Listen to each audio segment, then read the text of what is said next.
মূল বক্তা হিসাবে উপস্থিত থাকবে মধ্যপ্রদেশের মুখ্যমন্ত্রী মোহন যাদবজি।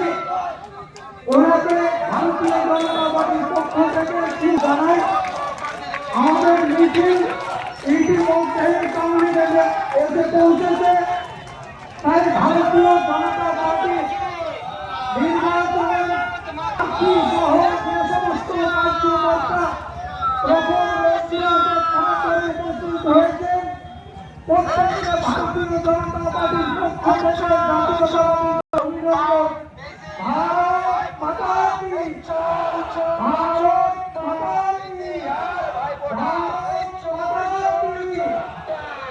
আমাদের মধ্যে উপস্থিত হয়েছেন বিশ্বকবি সম্মেলনী জেলা ঢাকা বিধানসভার প্রার্থী মাননীয় অমরনাথ শাখা মহাশয়, যিনি 2021-এর নির্বাচনে